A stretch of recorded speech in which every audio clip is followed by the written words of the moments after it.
Nando!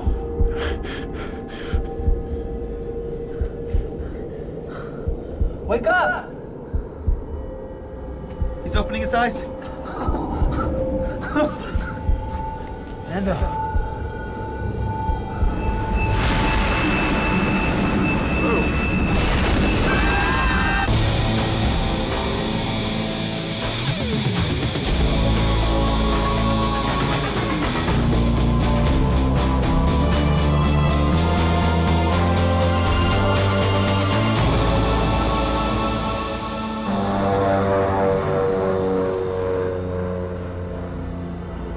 On October 13th, 1972, a Uruguayan rugby team is traveling from Montevideo to Santiago, Chile for a tournament.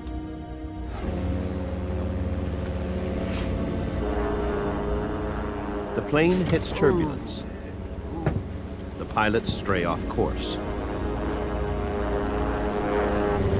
This is your captain speaking. Please fasten your seatbelts. Among the team members on board is 22-year-old Nando Parado.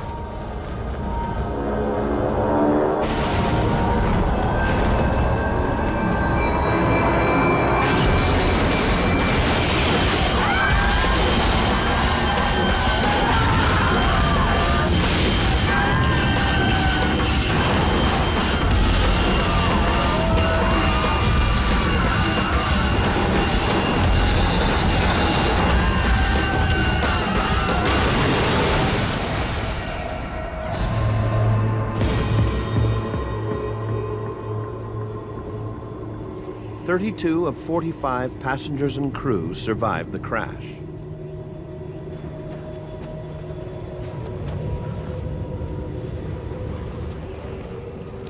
One of the survivors is 18-year-old Carlitos Paez. The first thing I noticed when I stepped out of the fuselage was the white scenery, surrounded by mountains. Then, the cold. No one knows where the plane has crashed. They are surrounded by mountains with little food or drink. At 4,000 meters, the temperatures are below freezing. To survive, a group of young men will be forced to break the most sacred of human taboos. It is one of the most remarkable and terrifying survival stories of the 20th century.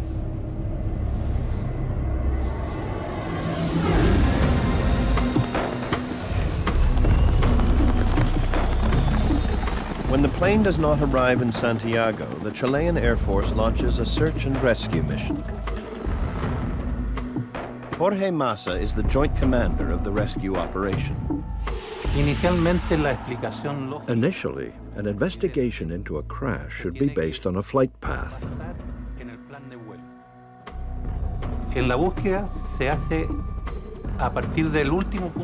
The search begins at the last known point and works backward from there.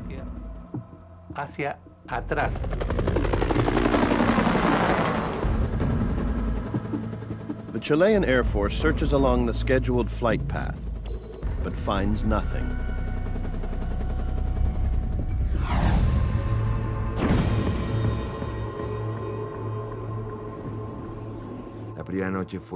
The first night was horrible.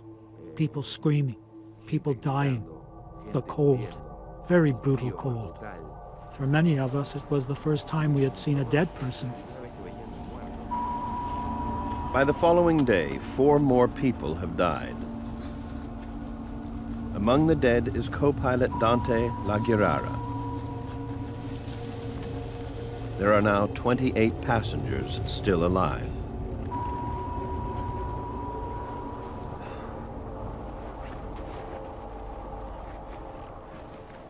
The immediate danger for the survivors is hypothermia, which can occur when the body is exposed to cold. As their body temperatures drop, blood vessels close to the surface of the skin constrict, reducing blood flow to the extremities. This preserves the body's core temperature, protecting the vital organs. Continued exposure reduces nerve and motor functions. Heart rate and breathing decreases. Slowly, the body shuts down.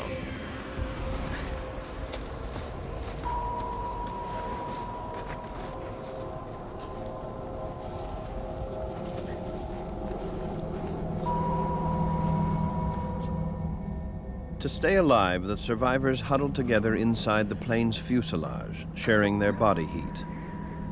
At 4,000 meters, temperatures outside can drop as low as minus 40 degrees Celsius at night. Their only hope is to be rescued. The older boys said, "Carlitos, don't worry, we'll be rescued soon." I believed what they told me.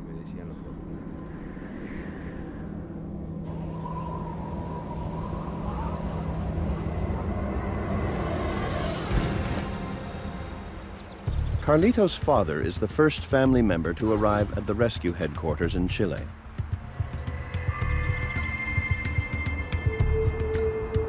I come to speak with Commander Massa. My name is Carlos Páez Hilardo. Ok, vamos atento, porque yo sabía que de ninguna manera aquel Carlitos Miguel, que era mi hijo, me iba a fallar. I knew that there was no way that my son Carlitos would fail me when we'd had so many adventures together and been so close. A famous painter at home in Uruguay, Carlos has crossed the continent to find his son. Hello, Commander Massa. Carlos Páez, desde el primer momento. From the beginning, Carlos Páez had the drive, courage, and determination to find his son. Massa takes the unusual step of allowing Carlos to take part in the search flights. Y había que estar horas circulando arriba de las montañas a ver si encontrábamos algo. We spent hours circling the mountains. I prayed for my son with tears in my eyes, not knowing if it was from the pain of the search or the reflection of the snow. La fuerza de la nieve.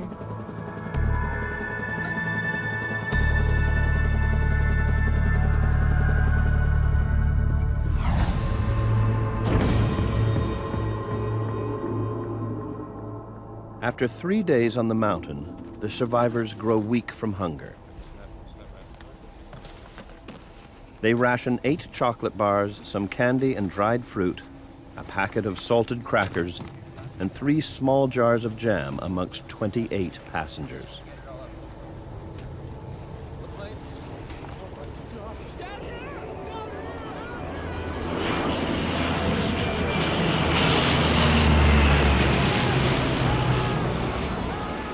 Carlitos and the others are sure they've been spotted. They're wrong. Los problemas que encuentran las personas. The problem that many search parties encounter when searching from a plane is that it's difficult to distinguish objects from the glare of the surrounding snow. In this case, the plane was buried in the snow, so we were never going to see it.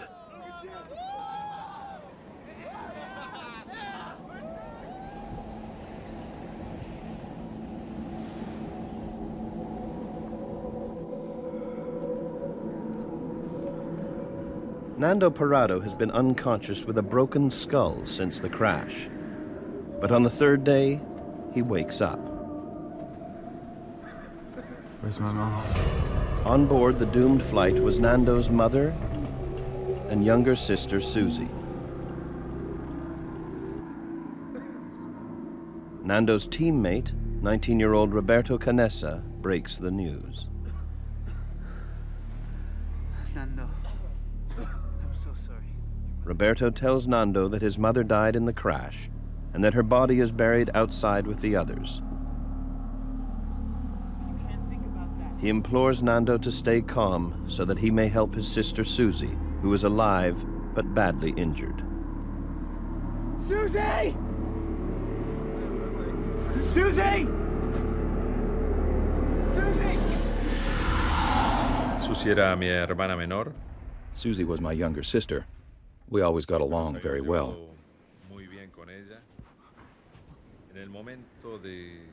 When I realized that my sister was in the front section of the fuselage, she became my priority. Nando's sister is gravely ill from internal injuries. Lo único que yo podía hacer para The only thing I could do for her was to keep her warm by hugging her. era darle calor, estar abrazado con.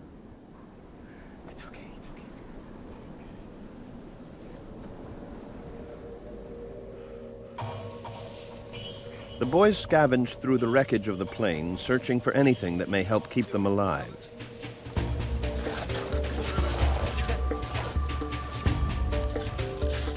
Desperation forces them to be inventive.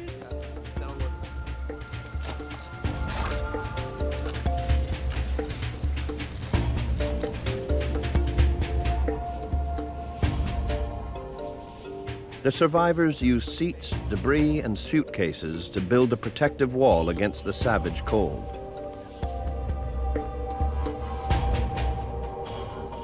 Their collective body temperatures create just enough warmth to avoid freezing.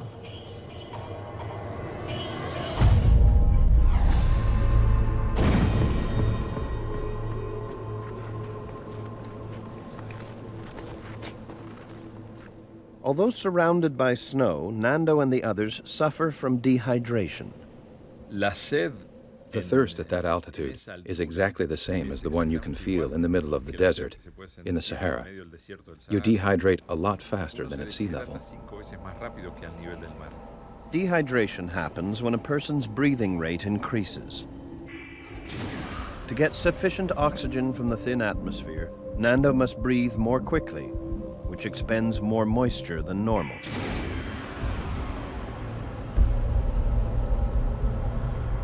What Nando and the others don't realize is that eating snow also robs the body of valuable energy and heat and accelerates the process of hypothermia.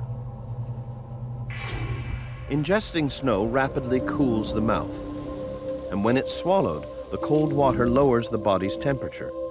To restore warmth to the mouth and body, valuable heat and energy is expended. Sin una protección de labios. With no protection from the cold and wind, your lips start to break and bleed. And if you put snow in your mouth, it hurts a lot. It was a double torture, the thirst plus the pain of putting snow on your destroyed lips. El hecho de ponerse hielo y nieve en los labios totalmente destruidos. But there was no other way. No había otra forma. Carlitos tries to melt snow by shaking it, but it burns valuable energy and proves exhausting. The solution came about when someone discovered a way to make water, drop by drop. The survivors discover that every seat back contains an aluminum sheet. They fold the metal sheets to create a makeshift funnel.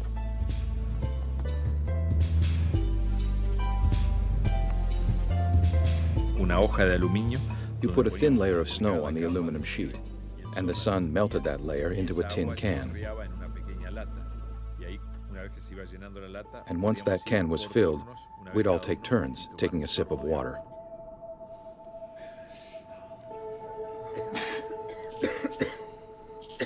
Despite severe rationing, they are running out of food.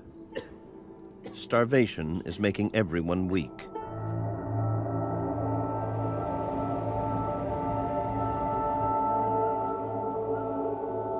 Carlito. Nando quietly confides in his friend Carlitos. You awake? Yeah. I'm gonna climb up. Nando is becoming obsessed with the idea of walking out of the mountains to freedom. Carlitos doesn't take it seriously. He insists Nando is too weak from hunger to even think about it. We have to eat something or we're gonna die.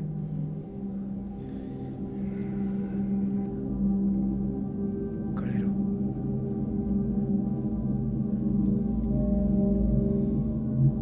Hunger forces the survivors to think about cannibalism.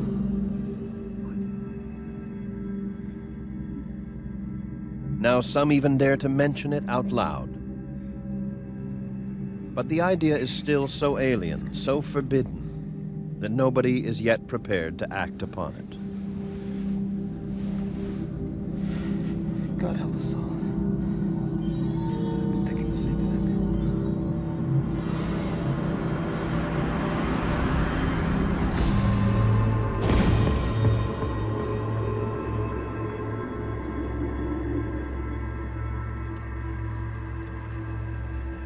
No, it doesn't matter. We need to get the battery. 5 days and still no sign of rescue. Using snowshoes made of strapping and seat cushions, Roberto, Carlitos, and 2 other survivors plan a trek up the mountain in search of the plane's missing tail. Nuestra obsesión era encontrar la cola del avión, porque en la cola del avión We estaba. were obsessed with finding the airplane's tail because that's where all the luggage was, and also the batteries to power the plane's radio. Que nos daban la posibilidad de juntarlo al radiotransmisor. Careful, all right? We will. If they find the tail, the boys hope to bring back the plane's battery so they can power up the cockpit radio and send out a distress call.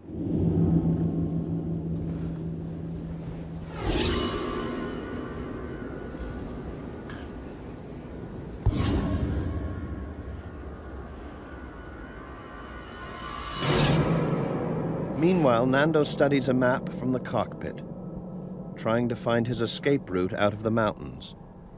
He thinks he's figured out where they've crashed, not too far from the Chilean foothills. Nando believes that only one mountain stands between him and safety.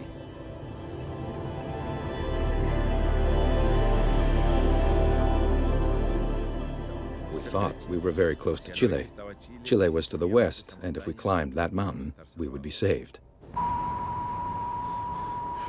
After trekking for hours, Carlitos and the boys return to the safety of the fuselage.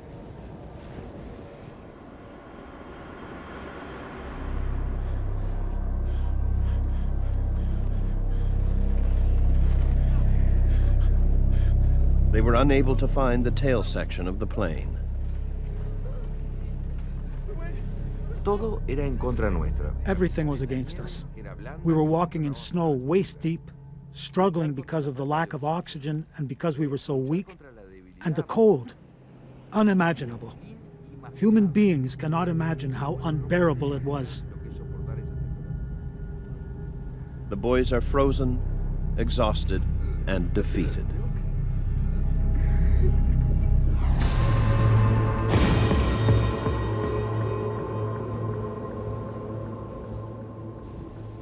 For Nando Parrado, day 8 is devastating. After a painful struggle, his sister Susie has died. The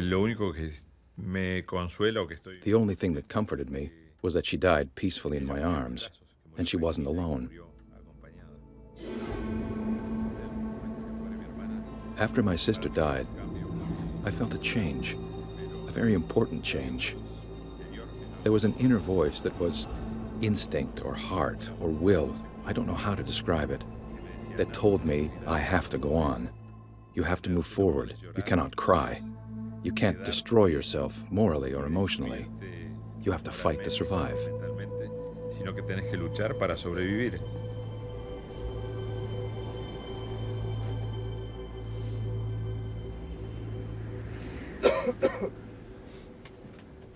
Finally, the food runs out.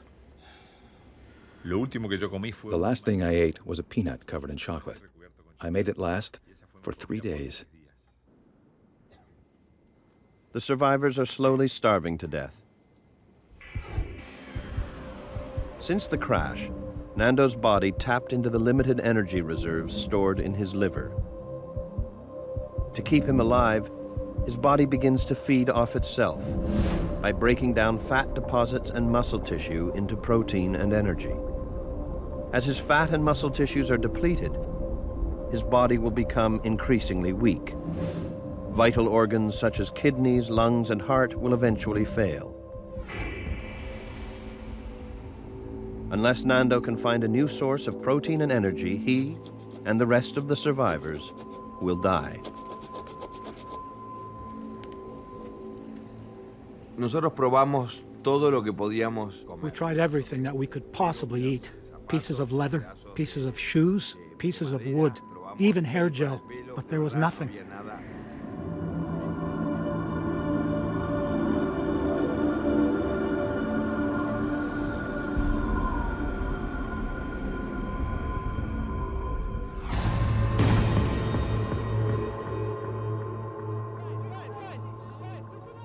As survivors continue to starve, Roberto Canessa, a medical student and respected leader, broaches the taboo subject.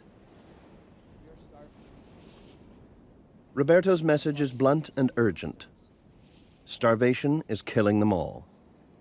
Their only hope is protein, and there's only one way to get it.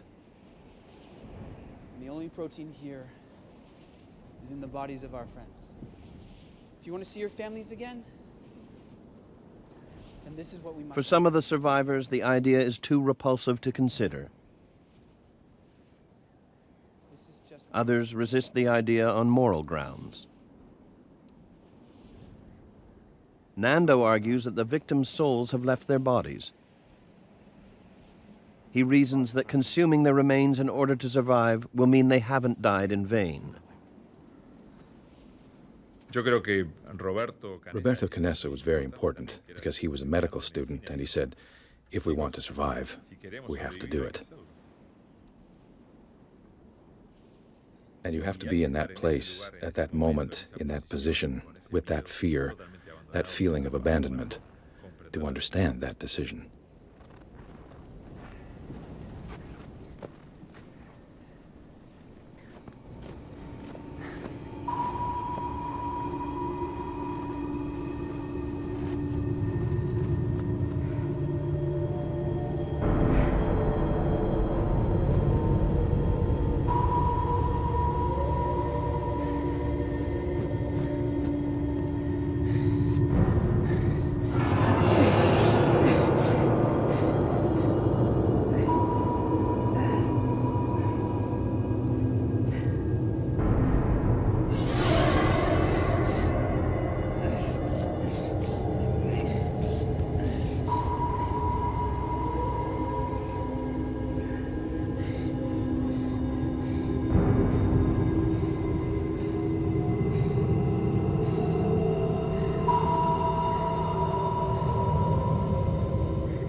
At first, not all the survivors will eat human flesh, but eventually, everyone will.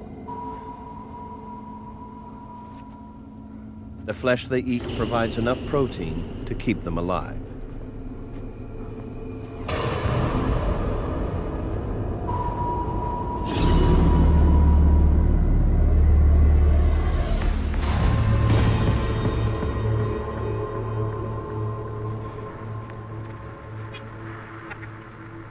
The survivors find a transistor radio and jury-rig the antenna. They try to find news of the rescue efforts.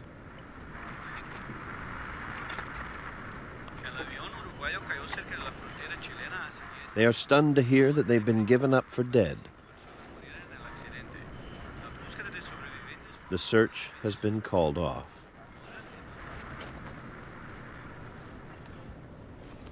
El momento que yo escucho en la radio, The moment I heard they called off the search, I knew we were going to die there, with no food, no water, no rescue. We were trapped. And I told myself, rather than dying slowly here, I would prefer to die fighting. prefiero morir una muerte un poco más honorable, luchando. Nando is convinced that he must climb the mountain to find help. Yo sabía que yo me iba a ir, pero tenía miedo de ir solo. Y sin saber lo que I knew I was going to leave, but I was afraid of going alone. Without realizing it, I began to analyze the boys. I was thinking, with this one I can go, with this one I cannot. Yes, no. Slowly, the list got smaller. Paulatinamente la lista se va achicando mucho. For Nando, there is only one choice for a climbing partner, Roberto. Yo me llevaba muy bien con Roberto en ese momento. I got along with Roberto very well. Quien tenía un liderazgo muy notorio. He was a leader. He worked hard, and he had courage. I asked him to come with me. Yo le pedía que por favor me acompañara.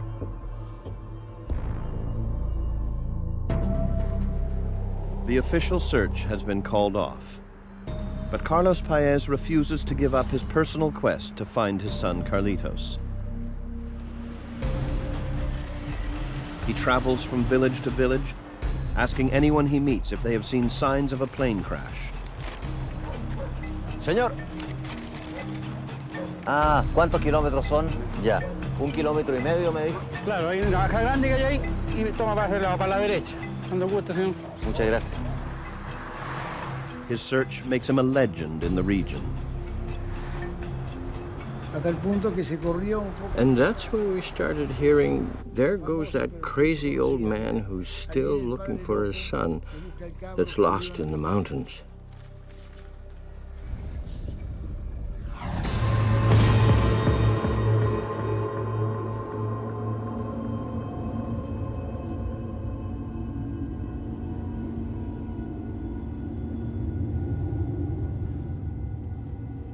On their 17th night in the fuselage, the survivors hear a terrifying new sound. An avalanche has started down the mountain. It's gathering speed and heading toward the fuselage.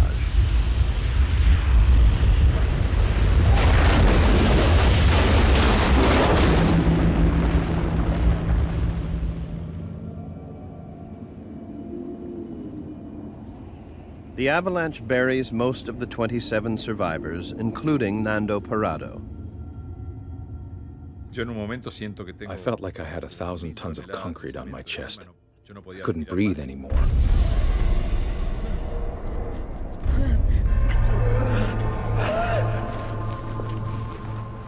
Eight people die in the avalanche, including 25-year-old Marcelo Perez, the team's captain and leader.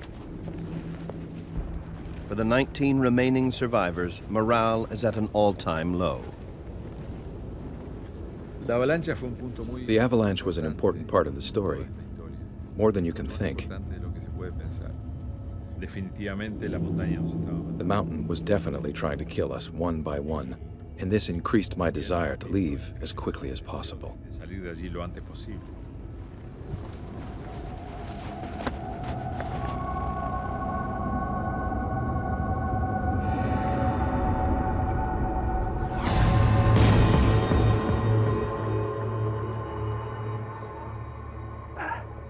6 weeks trapped in the Andes. By day 43, only 17 survivors remain. But there is a small glimmer of hope. A few days ago, some of the boys finally found the plane's tail section, and in it the battery for the radio. Today, Nando, Roberto, and 2 others return to the tail with the radio and its transmitter. They hope to fix the radio and send out a distress call. Wiring the radio, transmitter, and battery together is extremely complicated. It will take days to determine the correct connections. Meanwhile, in their continual search for warmth, Nando and his friend Antonio discover a valuable commodity: pieces of insulation.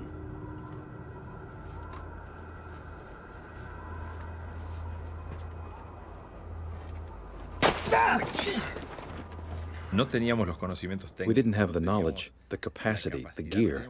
We didn't know how to make it work. We just had hope. Roberto has been counting on the radio to save them. It was going to be a miracle if it worked. I sincerely think that in the end, nobody expected that radio to work. Their attempt to make contact with the outside world has failed. Nando and Roberto know that death is inevitable unless they attempt the impossible: scale the mountain that stands between them and safety.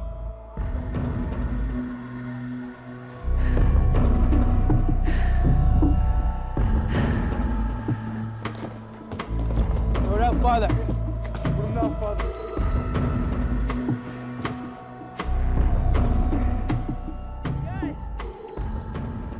The boys build a giant cross next to the tail section as a sign to any rescue planes.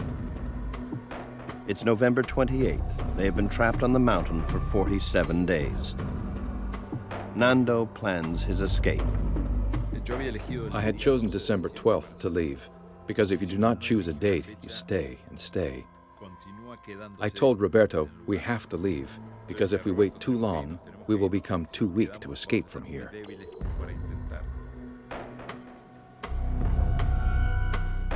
The preparation for the final expedition was a lot of teamwork, spectacular teamwork. Everyone gave it their best shot so we could be successful. Nando and Roberto expect the trek to go on for days. The greatest danger is freezing overnight on the mountain. The insulation found in the tail could save their lives. Carlitos was in charge of sewing a sleeping bag with copper thread that we got from electrical material from the airplane. Make sure you wire tight.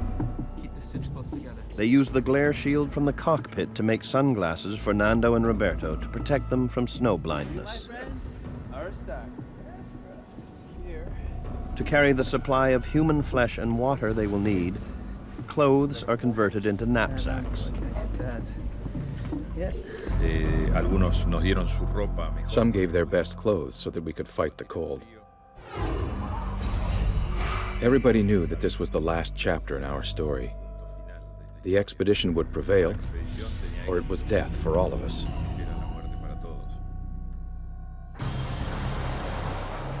In village after village, Carlos posts a cash reward for any news about a crash site and the whereabouts of his son Carlitos. Estoy tratando de encontrar información sobre el avión que se perdió.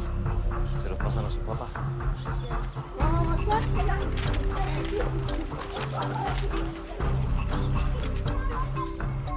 Yo siento que me transformé en un cartero.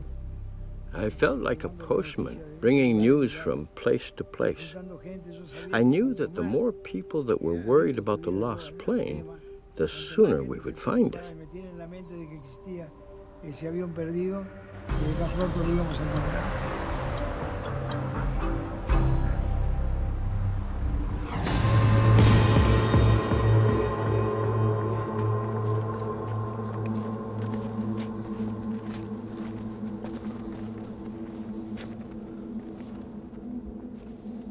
Before leaving the fuselage for the last time, Nando offers the remains of his mother and Susie as food for survival.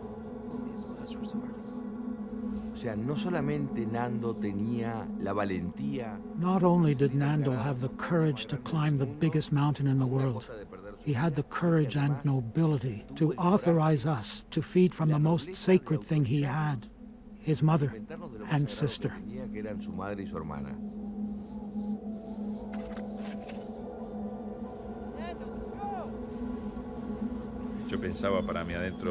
I thought to myself that Carlitos doesn't know how scared I am, or that I don't know where I'm going.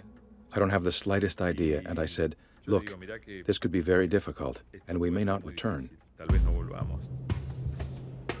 On December 12th, as planned, Nando and Roberto begin their climb.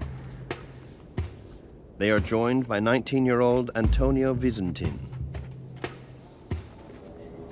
From the outset, the climb to almost 5,000 meters is physically devastating.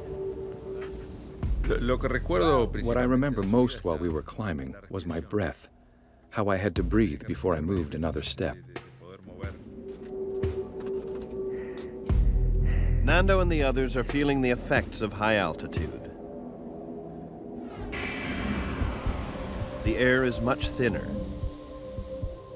Every breath that Nando takes has much less oxygen than at sea level. This reduces blood flow to the heart and muscles.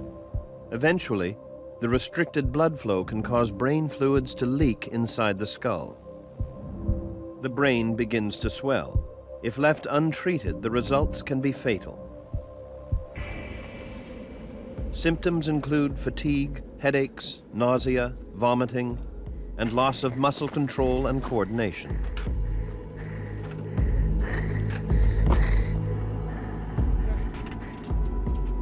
nos lleva a cerrar toda nuestra mente a todo lo que You close your mind to everything that is not of that moment. I was totally concentrating on the next step, where I was going to put my feet, my hand. My whole life was planning the next 10 or 15 meters, and then the next 10. los siguientes 10 metros, 15 metros, 20 metros. Era constante, pero en espacios cortos. It was a constant flow of short intervals. If I had thought about what was ahead, I never would have made it. And I think that the constant flow hid the physical pain.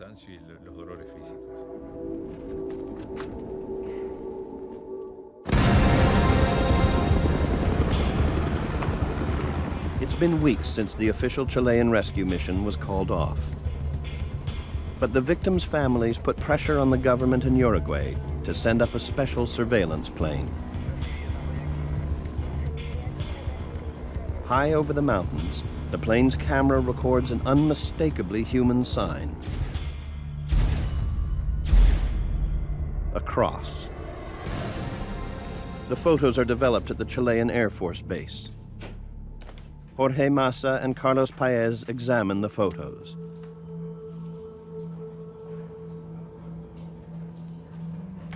Look, this is a cross. This is a cross on the snow. It's true. We've never seen a cross there before. This is a sign that the boys are alive. I hope you're right. I am right.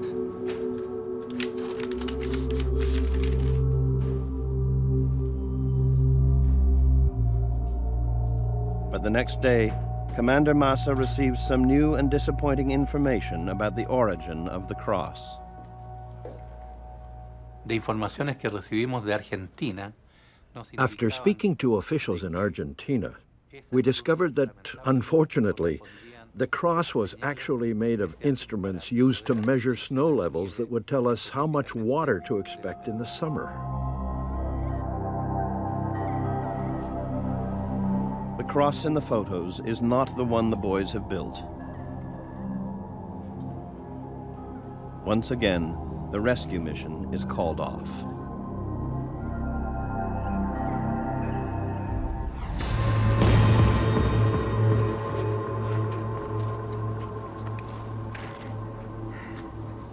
Pensamos que íbamos a subir la montaña en un día y íbamos a estar arriba. We thought we were going to climb the mountain in one day, and then see the valleys of Chile, or the lights of a city. But it wasn't what we thought. It was much bigger and much more difficult.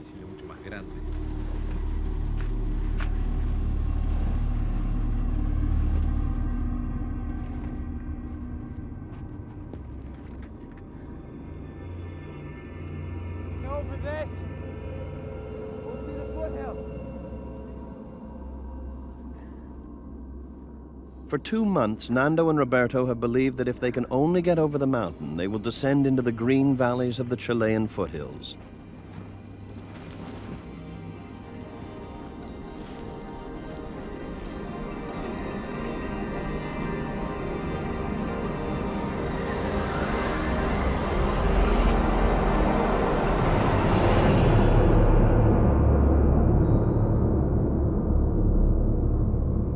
Me di cuenta al subir esa montaña, al estar en ese... After climbing that mountain, I realized that everything we thought was wrong. We weren't in the foothills. We were in the middle of a mountain chain. There was no chance of surviving. Absolutely no chance. The boys believe the crash site is in Chile, on the western edge of the mountain chain. In fact, they are trapped in the middle of the Andes, east of Chile and in Argentina. Para mí ese fue uno de los... It was the most decisive moment of my life. I accepted that I was going to die in those mountains. I was not going to return to that plane. But dying up here seemed useless. After 3 days of difficult climbing, they are demoralized, broken, and exhausted.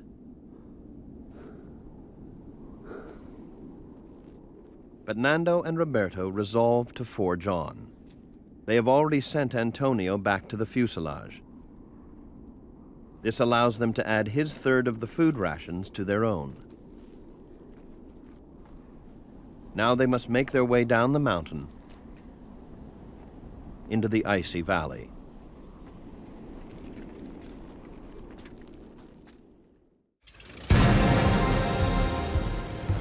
Carlos Paez has not given up the search, though his son Carlitos has been missing for more than 60 days. Carlos rents his own plane to scour the mountains. There were so many days, and so many nights, and so many tears when I was looking for them. I was putting pressure on myself to be the one who found the plane. With Christmas arriving, it was dramatic, because I had to return to Uruguay without Carlitos.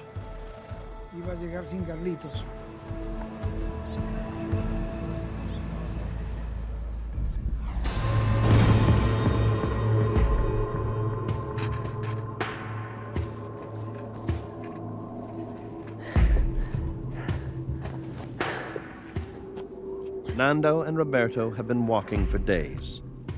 Their muscles cramp painfully from overexertion.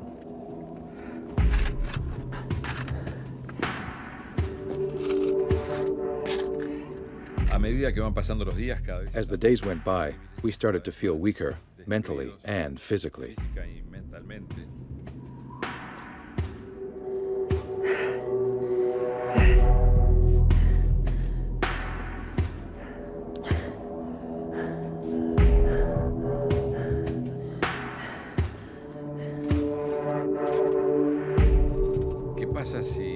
I wondered what would happen if Roberto broke his leg, or if he couldn't walk anymore. Do I carry him, or do I leave him here? These are doubts that a person has, because we're human.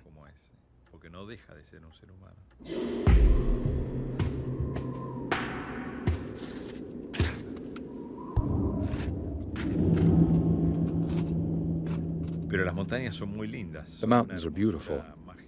They're majestic. They rule in that place. They don't want humans there. When one is dying in those mountains, they transform into a truly horrible monster.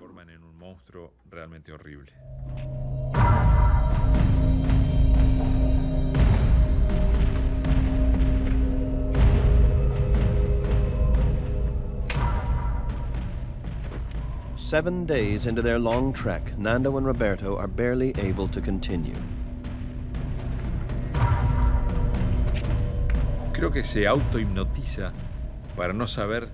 I think I was hypnotized. You don't realize how hard what you're doing is. If I had stopped to think, I would have died.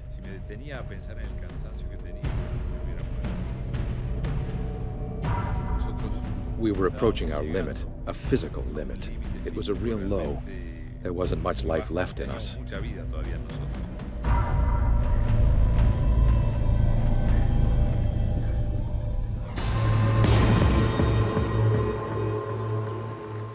It's been 9 days since Nando and Roberto left the crash site.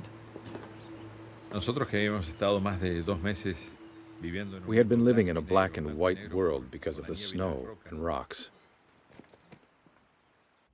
For me, going from snow to rocks was like crossing a line, a very important line, the line from death to life. We had hope.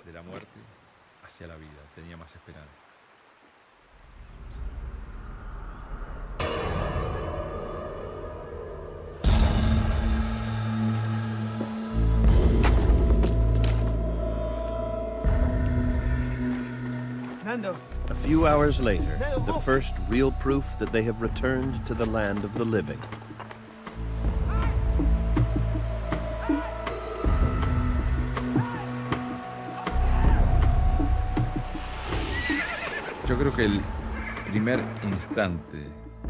The first moment I realized that I might survive was when the man stopped his horse to look at us.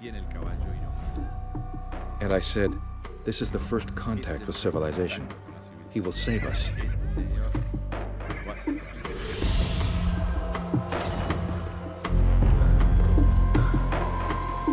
The man across the river signals that he will go for help.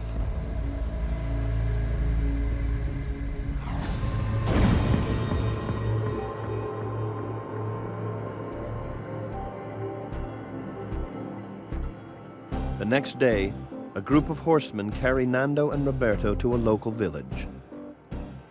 They savor the first real food they've eaten in 70 days.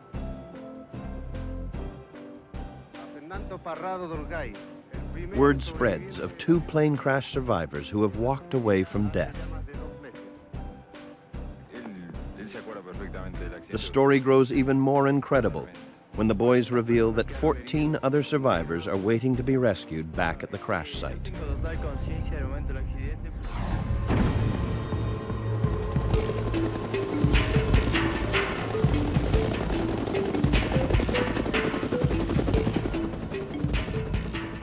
The Chilean Air Rescue Service dispatches helicopters to rescue the remaining survivors.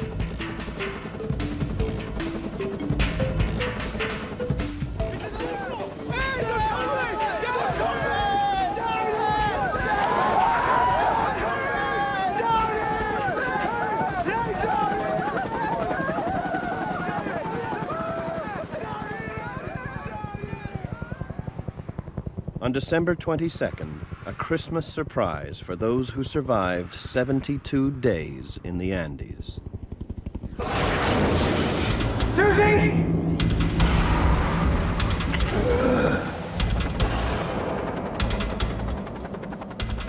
Carlos Paez has been told that his son Carlitos is among the survivors. But after his epic 10-week search, he hardly dares believe it. La angustia de la espera del helicóptero fue tremenda. There was a lot of anguish while waiting for the helicopter. When it landed and the dust settled, I saw Carlitos. He smelled of sweat and sacrifice and death. I hugged him intensely. I think that photo of us shows that moment very well, because it conveys the horror and the happiness at the same time. It's a reunion that probably never would have happened if it wasn't for the determination of Nando to find an escape route out of the Andes. As Carlitos exits the helicopter, he embraces Nando. I wanted to thank Nando in some way for what he had done. I hugged him. We fell to the ground. For the first time, I felt warm. Only 16 of the 45 survived, huddled in a battered fuselage, weak with hunger and numb with cold for 72 days. It is a testament to the strength of the human will, one of the greatest survival stories of the 20th century.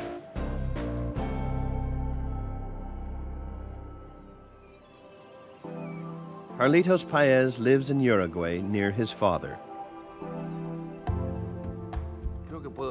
At 53 years of age, I am lucky to still have my father alive and active. To be able to share a sunset, the same sunset we have always shared. To be able to share these moments and continue to share this story that will forever be a part of our lives. It's true that nothing is impossible if you fight with passion. I believe that the intent is more important than the outcome. But in order to succeed, you must try. Nando is a successful businessman living in Montevideo with his wife and children. Yo creo que siempre me gustó estar vivo. Tal vez esta experiencia me dio la... Maybe this experience has allowed me to enjoy things I never enjoyed before. I enjoy the present. The past is past. The future is not here yet. And so I enjoy the present very much because I sincerely believe that I don't know what's going to happen tomorrow. People often live in the future, think of the future. I think of today. Today is the most important day of my life.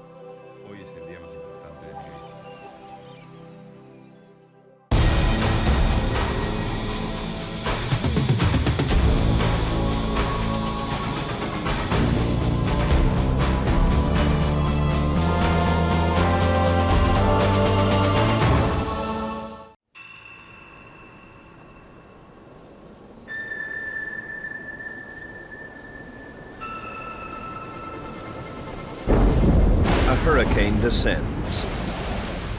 New Orleans is on the run. At Tulane Hospital, there's no escape for the critically ill. All visitors are advised to now leave the hospital. Those on life support can't leave. If the power fails, they die. New Orleans faces one of the worst storms of the century, Hurricane Katrina. Within hours, a safe haven will become a prison for the patients and those who care for them. Look, I can't. Okay, look, we're not going. We're not leaving our baby.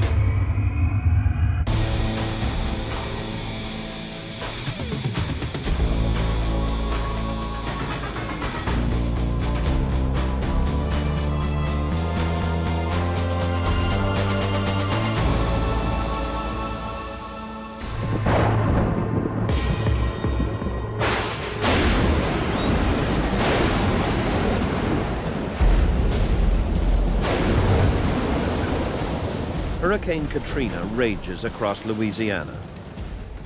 In New Orleans, Tulane Medical Center braces for the worst.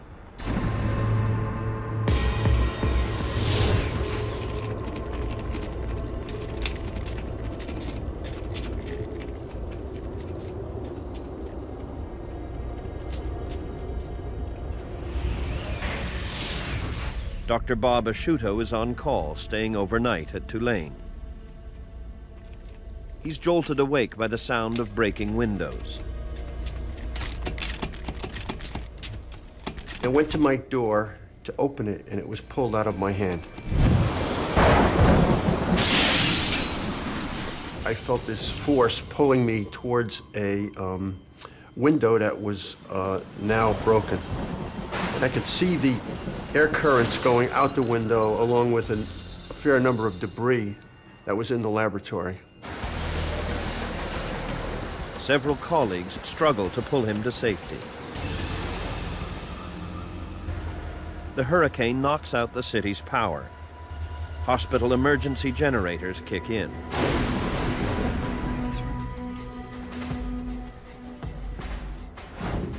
Dr. Asciutto heads straight for the intensive care unit. Well, the hallways were very quiet. There was a calmness that was eerie. Even though outside the building, this horrific storm was going on, inside there was this very strange claustrophobic feeling of warmth, sweating. I actually felt my heart pounding. Dr. Asciutto is responsible for several critically ill children. If their life support machines fail, they will die. How's she doing? Let's have a listen here. He's relieved to find all his patients unharmed, including Drew Schaff, a newborn baby recovering from heart surgery. Drew was a very seriously ill infant. She was on a ventilator, was on various heart medications to allow the heart to beat properly. Drew's parents, Steve and Brandy Schaff, live 200 kilometers away. But they haven't been home since their baby was rushed to hospital more than a week ago. It was 11 o'clock at night and she was just fussing and fussing, and then she turned bluish gray and stopped breathing, and we rushed her to the hospital. Before the hurricane struck, all patients' families were asked to leave the hospital. I can't. Okay, well, look, we're not leaving. We're not leaving our baby. Brandy simply refused. I knew that I was not leaving my baby by herself in a city that I didn't even live in. All right, how you doing, William? Dr. Asciutto's patients and all others on life support have been moved onto the same floor, so staff can watch them constantly. One of the patients most at risk is 15-year-old William Wilson. He depends on a huge machine to keep blood pumping through his body. Without it, he will die within minutes. During the 10 months William's been waiting for a heart transplant, Nurse Jean Braham has become his friend and confidant. You have rather a thin boy with 4 garden hoses, essentially, coming out of him. It was a little science fiction-esque.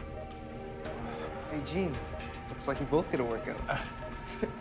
If not for that, he was your average 15-year-old boy.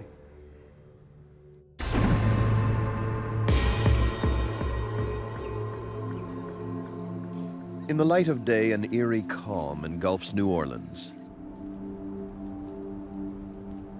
It looks like the hospital's disaster plan is working. In reality, a bigger and deadlier crisis is unfolding. New Orleans is built on land below sea level. The day Hurricane Katrina reaches landfall, several of the levees protecting the city weaken and then fail.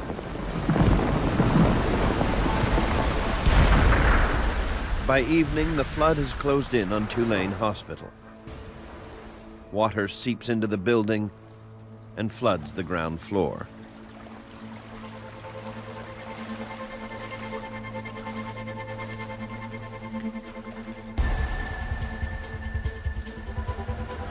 The hospital's diesel-powered emergency generators are on the ground floor.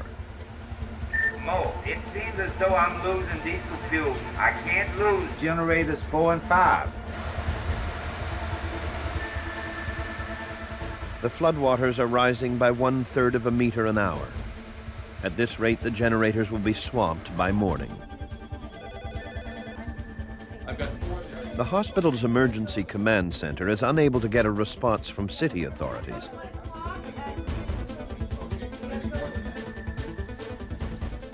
So they call the State Emergency Center, 130 kilometers away in Baton Rouge. Mel Lagarde, a senior hospital executive, tries to find out whether the state can provide any kind of support or security. Look, our generators will be flooded in hours. And I've got kids on vents. I need to know if there's an evacuation plan for hospitals. Lagarde learns that the entire city is in chaos. There's no help coming. I'm sorry, Mel. You're on your own. For Tulane Hospital, only one option remains. Guys, hold up a sec. We need to evacuate. The hospital is forced to organize its own evacuation. With ground routes flooded, the only way out is by air. Staff will have to find a way to fly Drew Schaff, William Wilson, and 19 other critical care patients to safety in the next few hours. By then, the emergency generators will either run out of fuel or be swamped by floodwater.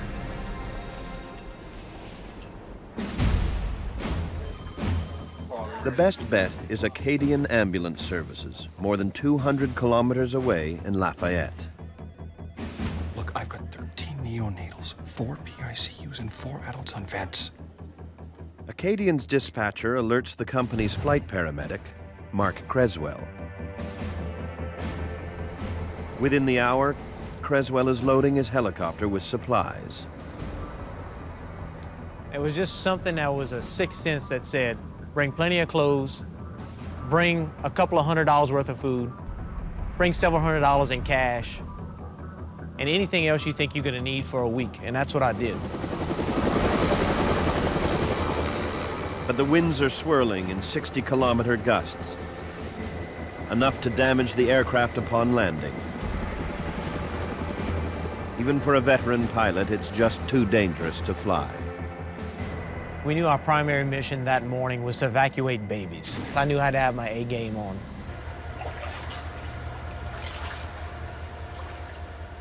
While Mark Creswell sits grounded 200 kilometers away, the water is still rising in New Orleans,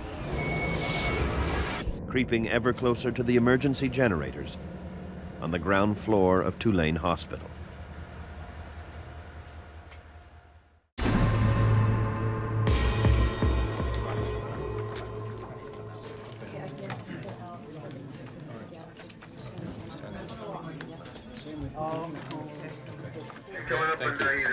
They're on their way. Downstairs in the hypothermia room, we got an issue here. There's water rising all over the place. Pete, how much time do we have? Probably about half an hour. Early Tuesday morning, Senior Executive Mel Lagarde finds out that the hospital has to turn off the emergency generators on the ground floor. The rising floodwaters will short-circuit the machines within minutes. Is there anything else you can do for me? We need at least 2 hours on this. Yes, do we have any pumps available for us to pump out the water? Get Greg to give me some temporary electricity. There's only one way left to keep the electricity flowing. Electrical workers fire up a portable generator truck in the street outside. The hospital has rented it in preparation for the hurricane. But if the water keeps rising, this generator will also become submerged.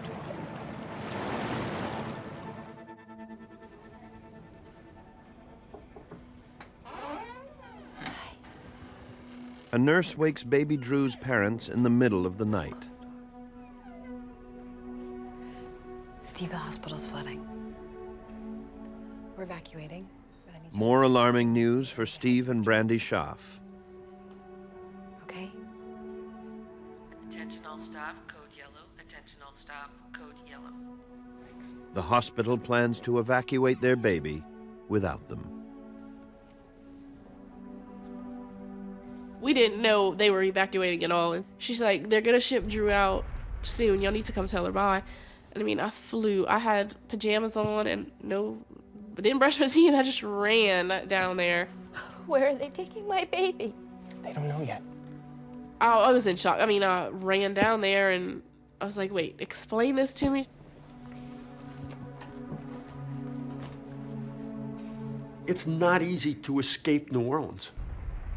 I mean, New Orleans is a swimming pool in and of itself. Water came in from the levees. There was no way for it to get back out again. It's a one-way street. Got some good news.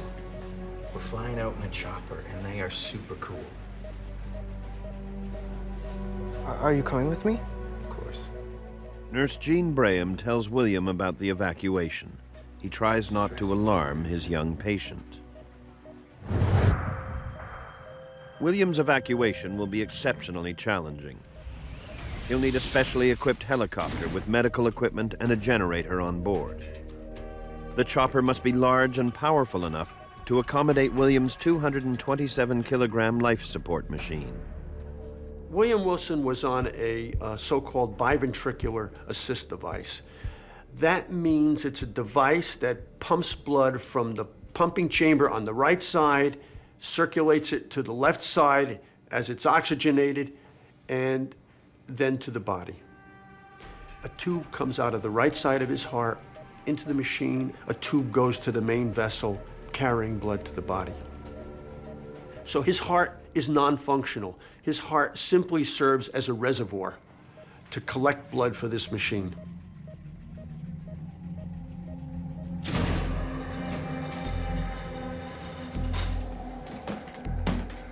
Nurse Braham asks other staff to make sure each patient is evacuated with a 1-week supply of medicine and fluids. He spent 20 years in the Navy. Crisis management is second nature. The medicine dispenser has lost power and can't dispense any drugs. It's time to bend the rules. We're leaving. Break open the machine. Now!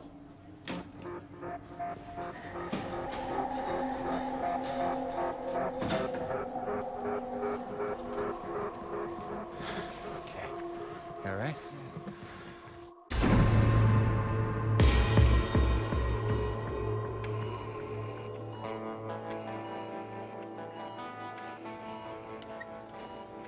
Tulane Hospital is now operating with limited air conditioning and lighting. The generator truck outside can only supply 40% of the hospital's electricity. From now on, only the hospital's emergency red sockets have power. They run the most essential services. One of them is the life support machine keeping Drew alive. Ryan and Mira, Texas Children's Hospital, okay? Make sure it says okay, sick. Dr. Asciutto tries to ease the anxiety of parents about to be separated from their children. You're gonna be fine. And no one is gonna be lost or sent to the wrong hospital. I give you my word.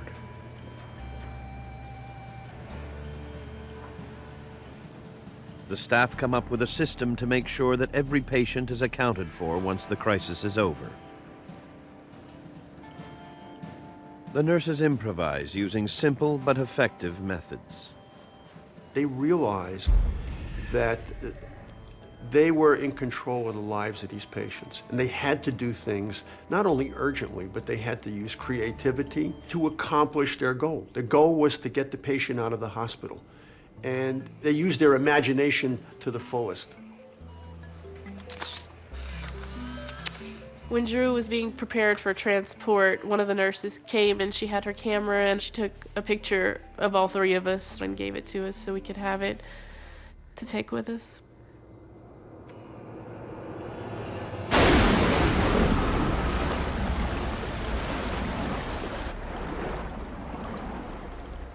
By now, floodwaters are threatening the one remaining backup generator outside.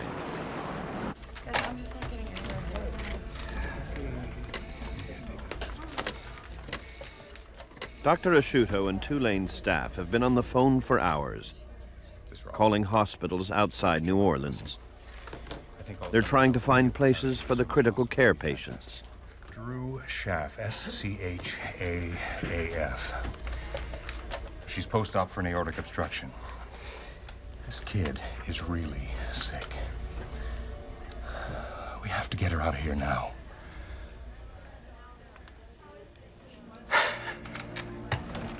They'll take her. Dr. Gutierrez at Lafayette Children's.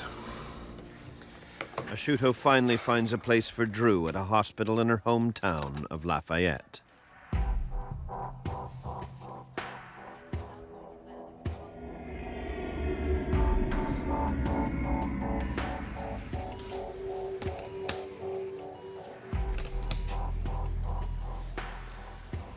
Moving Drew without disturbing her life support equipment will be a delicate and risky job. I need these tubes taped securely for transport. Drew's flying out by chopper. She's gonna be fine. I promise. Drew has a large hole between the pumping chambers of her heart, so a band must be placed around her artery to reduce blood flow to the lungs. Because she is in such severe heart failure, she must be intubated. A tube in her trachea enables her to breathe. In her case, intubation was very difficult because she had abnormal anatomy of her airway. It's always more difficult in a baby, and the smaller the baby, the more difficult the procedure. But in her case, she had the compounding factor of abnormal anatomy. So we were very fearful that if her tube came out, we would be in trouble.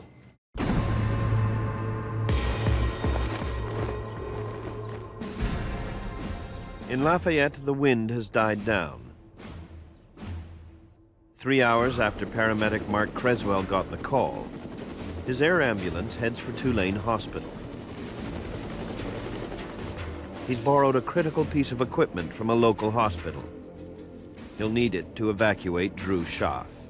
I called the nurse at one of the local hospitals, an ICU manager, and I asked for their isolate, which is a form of an incubator with a lot of advanced life support gear, and they were readily able to give that to us, no questions asked.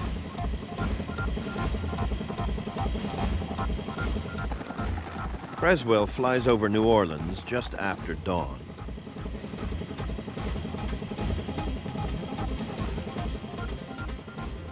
He's stunned to see the city submerged below. My first impression of Katrina was, wow, I've never seen anything like this. And how am I going to handle it? There's no longer any air traffic control regulating flight over New Orleans. The possibility of a mid-air collision is on everyone's mind. Essentially, we were flying blind. Had to use your eyes and keep an eye out for every aircraft around. There were literally dozens of Coast Guard and military aircraft on scene. Creswell finally lands on the garage roof next to Tulane Hospital. He sees that the building is surrounded by almost 2 meters of water. I knew that as fast as this water was coming up, they weren't going to have power much longer. Nobody knows how quickly the water will rise and just when the generator will flood. Creswell does know he has to get 21 life support patients out of Tulane before the power goes out. Good Lord. Nice to see you.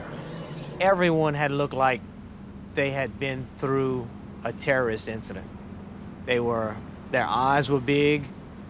They looked like they had been in this incident for days and days and days. They were obviously scared, and the sense of urgency was real high. As the flight paramedic, Creswell's in charge of the overall evacuation. But first, he has to decide who gets evacuated in what order. Creswell is asked to fly patients to various hospitals scattered hundreds of kilometers in all directions. He's frustrated. For every long-haul trip to a faraway hospital, his team could be making several shorter trips and evacuating more patients. So the closer we were able to go, the better it would be to be able to get everyone out. Morning. Okay. Okay, now, these are the patients we want. Now, we want the sick ones, starting with the littlest, because we have isolates coming in. Now, we want to load as many people as we can, so we need the sick, little ones matched with adults that can monitor themselves. No parents, no riders. And we're going to get this all done before you lose power. It's an ambitious evacuation.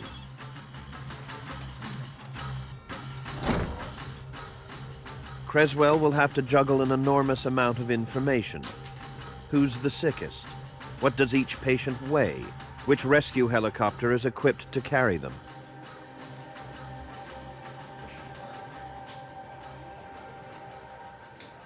He quickly decides which of the infants is top priority.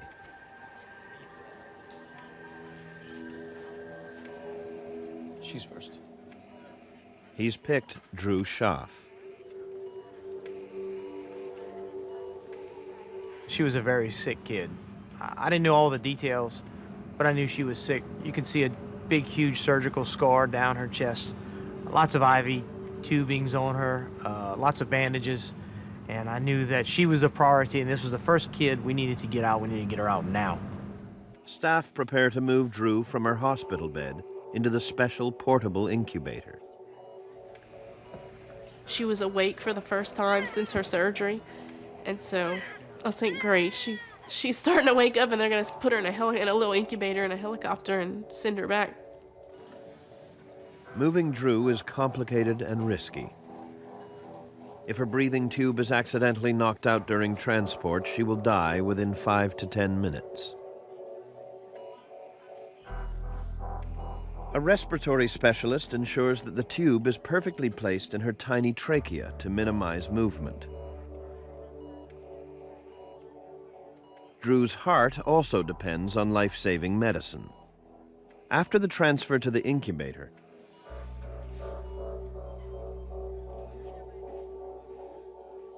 Drew's team monitors her oxygen saturation, heart rate, temperature, and respiration rate.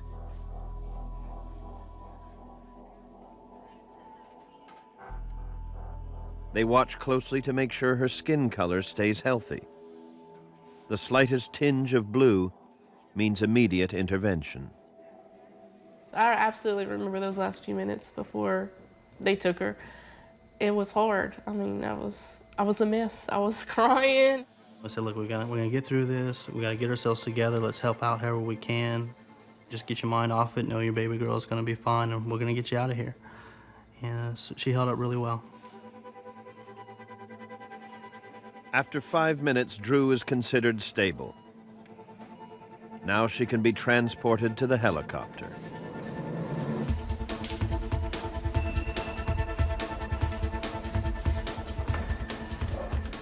Getting to the makeshift helipad will be a journey in itself.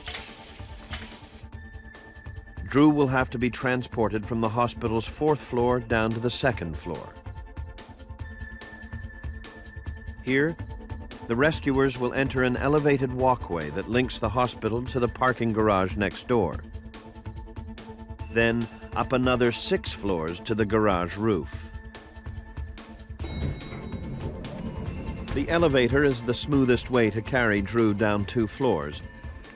But as the rescue team enters, the door suddenly jams. No! No! No! No! Then slams shut before Brandy can get back in. I like freaked out because, oh my God, they're in the elevator. I'm not going to be able to see Drew again. And the nurses start, it's okay. We're going to get her out. We're going to get out. We're going to get to you. It'll be okay. And the guy that was standing on the side of me, just helping, he pulled the doors open and everybody got out.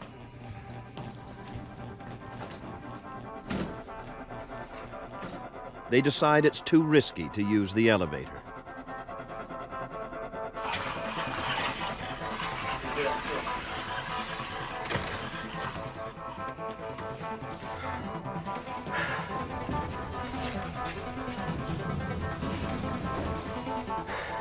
We're gonna need those flashlights. They're forced to carry Drew in her 91-kilogram incubator down 2 flights of stairs. Steve isn't happy, but he knows they have no choice. Careful! The floors were sweating because they had lost ACs, so it was very slippery. Lights were flashing from the emergency lights trying to come on and off. The air was just really stale, and it was, just kind of like something you'd see in a movie. The team strains to keep the incubator perfectly balanced. The tiniest misstep, the most minuscule shift, could dislodge Drew's breathing tube. Don't drop it! Bringing Drew down the stairs in the incubator on the stretcher was very nerve-wracking. Knowing if we just, rock it or do anything wrong with it, ventilator down our throat kind of scared me. It takes Drew's team more than 20 minutes just to get down 2 flights of stairs. Drew isn't out of danger yet. As they enter the raised walkway, the reality of their situation hits home.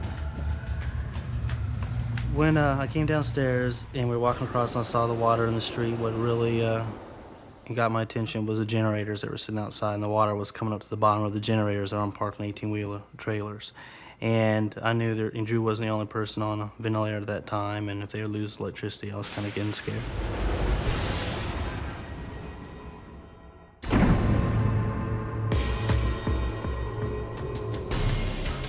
Drew's parents and her medical team managed to transport her as far as the parking garage next to the hospital. They head for the makeshift helipad on the garage roof. And I just had to take a big gulp. It just, a little bit of fear just crept in. It's like, wow, this is pretty serious.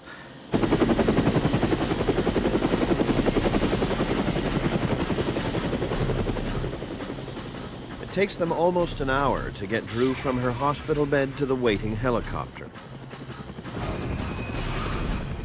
One of the pilots suggests that Drew and another baby double up in the incubator to speed up the evacuation. But Drew's nurse recognizes the other child. You can't put these 2 babies together. She's just got a tracheotomy. It's likely she's infectious. It's another close call for baby Drew. Very sick. Drew will travel with her nurse, but without her parents. I'm sorry, I can't take you with her. There's just no room. Well, when will I see Drew? Mark Creswell can't tell Brandy when she'll be able to see her baby again. One way or another, I'll get you there.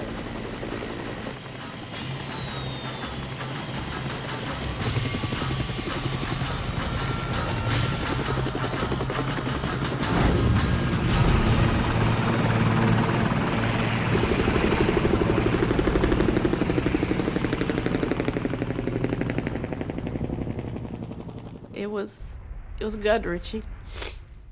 I mean, there's nothing you can do because they're taking your baby away from you again.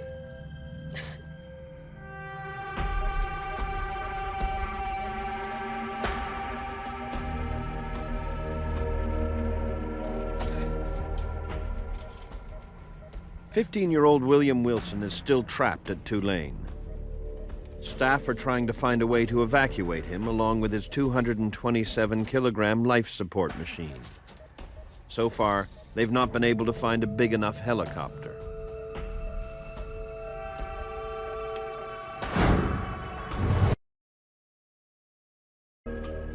It's hard to believe that things could get any worse.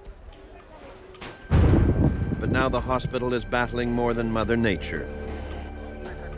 Looters are trying to force their way in. It was like Baghdad on the Mississippi River. They were just looting to steal stuff at that point. It wasn't, you know, like you need diapers for your child. It was a TV on a piece of plywood. I know many of us were very angry about what was going on in the streets and what we were witnessing. We were ashamed. I was ashamed. I couldn't believe this was going on in our country.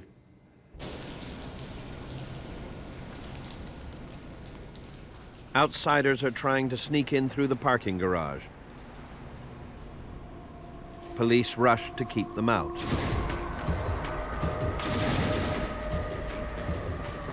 There was always the assumption that people needed their fix, the people that were addicted to medicines. So that could have been a reason to break into the hospital. They also saw helicopters coming and going. So they saw it as a means of rescue also, maybe. All the while, Mark Creswell keeps the evacuation moving. I mean, it was very exhilarating to see an individual wheeled up to a waiting helicopter, a critically ill child, placed on the helicopter, safely evacuated. And each time a child left, people would applaud. He's directing pilots and helicopters from Louisiana and out of state as they land on the roof of the parking garage. How much fuel you got left? How much weight can you take on this thing? Creswell doesn't know how each helicopter is equipped until they actually land. That means that he can't plan ahead. He's forced to figure out on the spot which patient leaves next based on a mental calculation. You got a neonate on board? Then he determines the most efficient use of each helicopter. Get me a neonate on a vent and a nurse that needs to go as far as Lafayette or Alexandria now! Evacuation isn't going as quickly as Creswell would like. Only 3 to 4 helicopters at a time are allowed on the garage roof. It takes roughly an hour to move 2 patients. By 3 p.m., they've evacuated 13 patients on life support. Creswell uses a satellite phone to call his coordinator at Acadian Ambulance. I need helicopters. I called Mike Sonia. I said, man, I need everything you got. I need every helicopter you can find. I called my dad, who was a superintendent at a local oil company. I said, call all your friends, tell them we need all the helicopters. I knew a pilot in the Army, and I called him, and I said, man, call anybody you can at the Pentagon or whatever and get every Army helicopter you can. We're in a bind. As helicopters come and go, Brandy pitches in, bringing food to the pilots.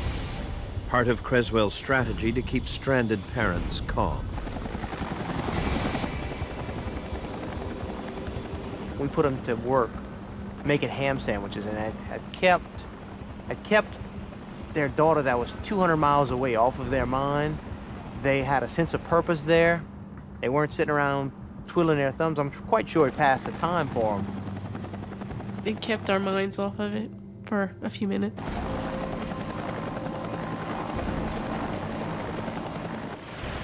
To save time and keep his hands free, Creswell has written down the coordinates of each hospital on his own leg.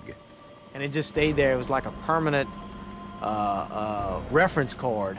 And pilots would land, and It was so loud because of the turbines that you just point to them and they'd program the GPS in with the coordinates. And it was just one of the innovations that we came up with while we were over there. The generator outside is still above water. There's only enough fuel left to last until sunset.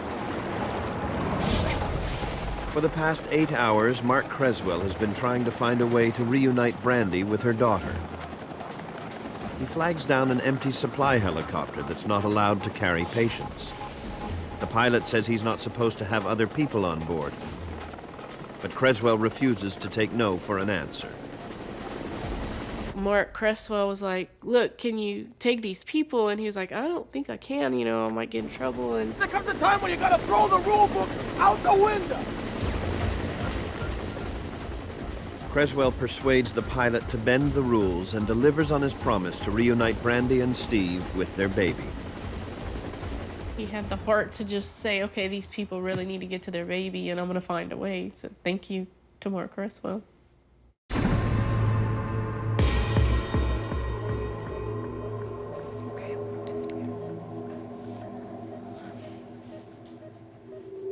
Just after sunset, William Wilson is still waiting to be evacuated. Suddenly, the emergency generator truck sputters and dies. It has run out of fuel. William's life support machine is now running on batteries. Okay, there's only 25 minutes left in this battery. If the device had been turned off within 30 seconds, he probably would have succumbed.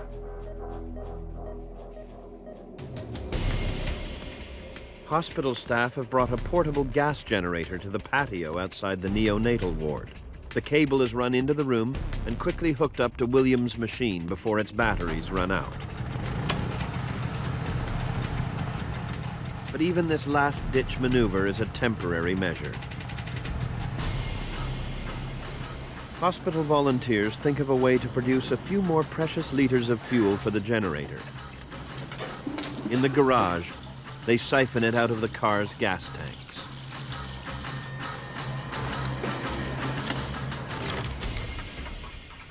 It's been 14 hours since Tulane's evacuation order. Staff have still not found a helicopter for William and his machine. Then a glimmer of hope from a hospital in Arkansas. Gotta go.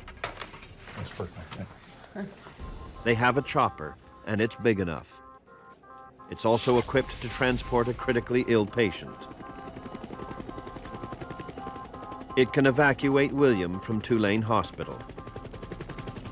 It was heavy enough and large enough to fit the machine as well as carry it and the personnel out.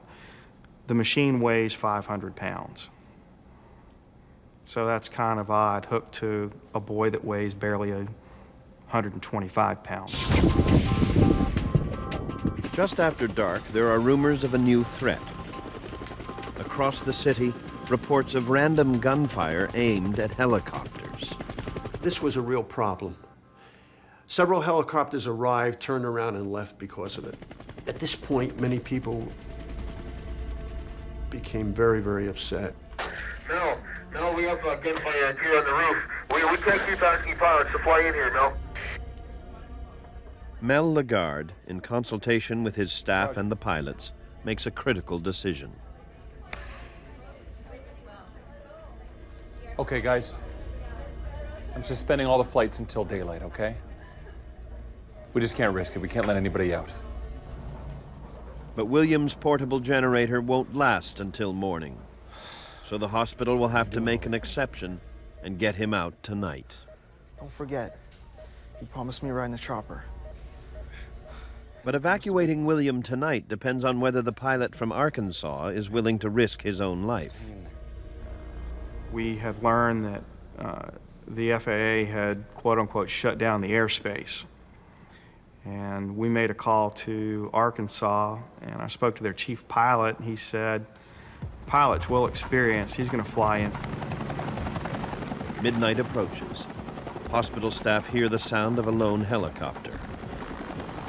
They just flew in literally under the radar into the city, that was dark, and the only thing that they had was the lat-long coordinates of the hospital, of the garage, and that's how they found it.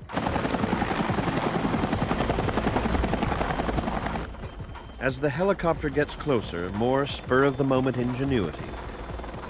4 cars are parked on the roof. Drivers crisscross their headlights so the Arkansas pilot knows where to land. But William's journey to the helipad will be even more difficult and life-threatening than Drew's.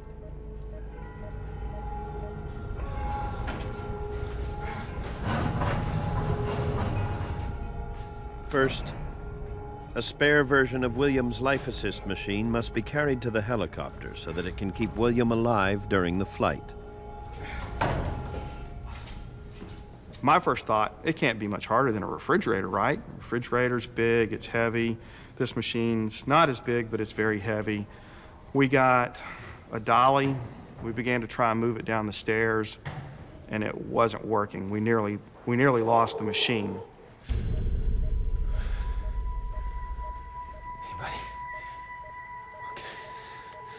These are them. Squeeze. Simple as that, okay? William cannot be moved while connected to his machine. Stop. At any moment, this young man had 2 tubes coming out of his heart. At any moment, if a tube had dislodged, it would have been instant death. Promise.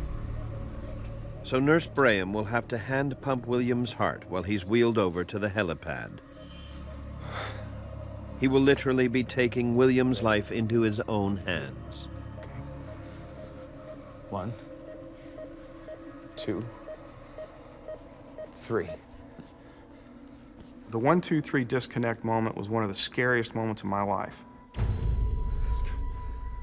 William's nurse isn't the only one who's scared. He didn't let on a whole lot, but he got quiet, and that's when we could tell something was going on. At the best of times, William's life assist machine only duplicates 50% of what his heart does. As Nurse Braham hand pumps his heart, that figure is reduced dramatically. He knows that the margin for error is slim. You're not running any races, but you're alive. If I take this machine away and I begin to do this manually, you're at about 40–50% of that. So you're looking at about 10% of your normal function on this. As Nurse Braham and William arrive at the helipad, some unexpected news. William's machine won't fit inside the helicopter. As a result, it can't plug into the helicopter's power supply. William must continue to be hand pumped. There is no alternative. Which I was shocked by because they'd asked for dimensions and I'd measured everything as well as I could. And it wouldn't fit. And so the look was, what do we do? With only a fraction of his normal blood flow, William is starting to feel sluggish. He's never been hand pumped this long. If the wait continues much longer, William's heart will fail.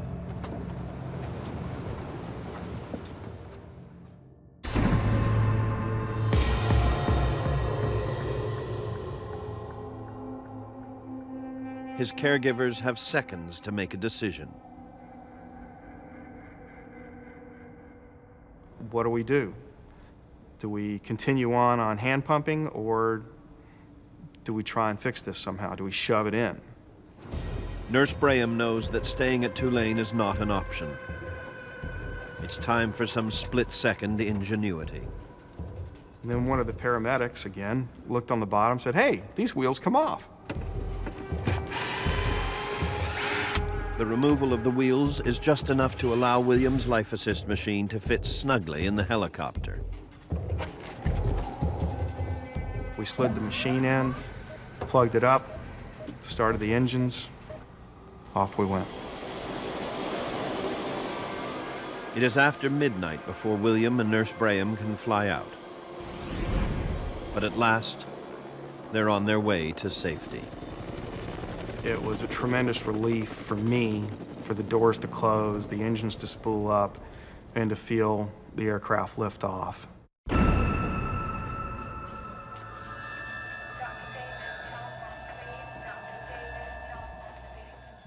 A few hours earlier, Steve and Brandy arrived at Lafayette Children's Hospital, anxious to find out what happened to their daughter Drew after she was evacuated. Brandy is reunited with her baby.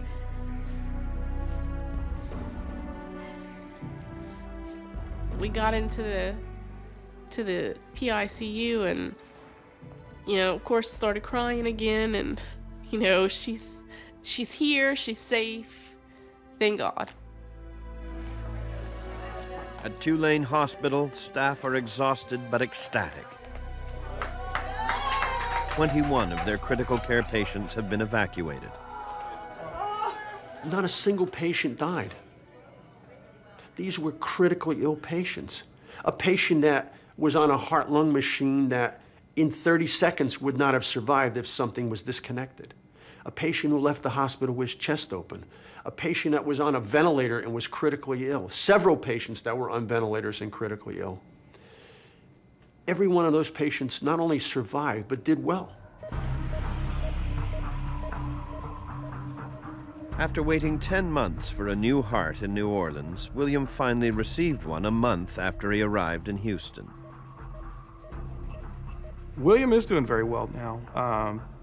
Coincidentally, he went to another transplant center in Houston, Texas, and was transplanted 31 days after he arrived. So his story was successful in the end. He's doing great. He's growing up and growing older, I suppose. Mark Creswell spent 9 more days in New Orleans, rescuing victims of Hurricane Katrina. I did this interview, and he asked me what the most difficult task was. And I said, you know, on a regular day, a mass casualty incident, you triage the worst patients and you take them out first. You want to give everybody the best chance of living. And he said, essentially, you were playing God. And I wasn't playing God, I was playing paramedic. And that's what we do.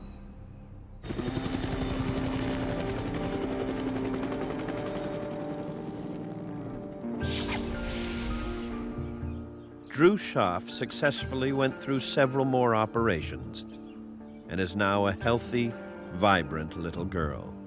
Drew is a pistol. She gets into absolutely anything and everything she possibly can. I honestly think she's making up for the 4 months she was in the hospital and couldn't do absolutely anything.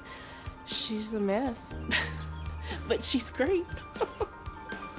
Over the course of a week, more than 1,200 people were evacuated from the roof of the parking garage next to Tulane Hospital, one of the largest evacuations of an American hospital in recent memory.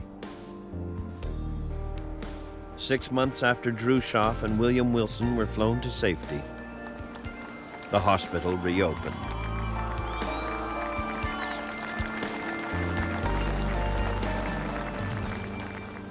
Although when I drive by certain areas or go to certain areas of the hospital, there's a very beautiful pavilion in the hospital called the Riley Pavilion.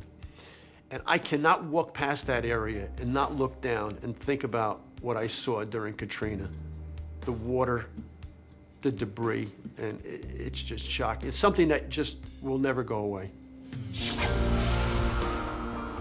It was a happy ending in a city where thousands of hurricane evacuees are still waiting to return. 2 years after Katrina, some homes are still in ruins, and parts of the city remain vulnerable to flooding in serious storms.